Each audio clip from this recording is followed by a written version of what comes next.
Magandang araw sa inyo mga prayer partner. Ako po si Brother Ryan America, disciple preacher ng El Shaddai Department Chapters. Welcome po sa ating almusal for our soul ngayong araw po ng linggo, October 26, 2025, ika-30 linggo sa karaniwang panahon.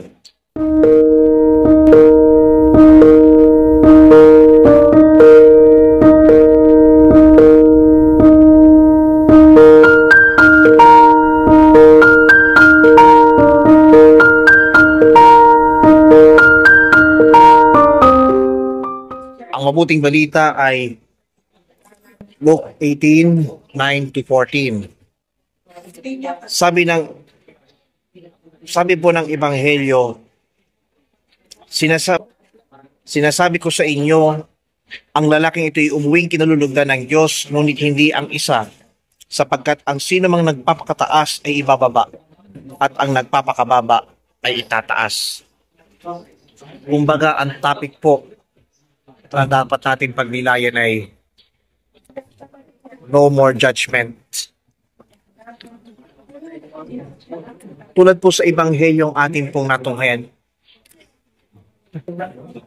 inilalarawan po ng talinghaga sa mga tao na tila ba ang tingin sa sarili ay napakamatuwid pero nanghahamak ng kapwa.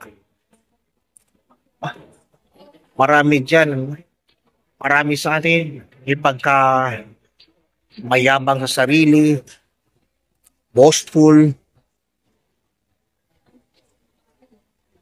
Ang problema lang ay panay ang hamak. Tularan natin yung publikano na nagpakababa dahil sa sobrang hiya sa sarili. Kumbaga parang hiyang-hiya naman ako sa iyo. Kaya matuto tayong magpakababa upang tayo iangat ng Diyos. Ka-prayer partner, katuwang, friendship, mga kapatid sa pananampalataya,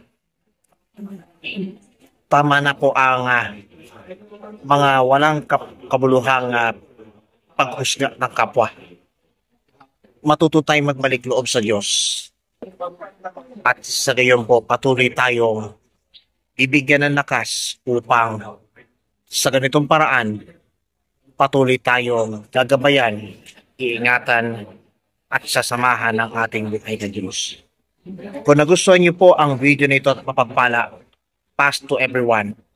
Punuin natin sa social media ang mabuting balita at sama-sama natin gawing viral, trending, fresh at hot topic araw-araw ang mabuting balita dito po sa almusal for our soul.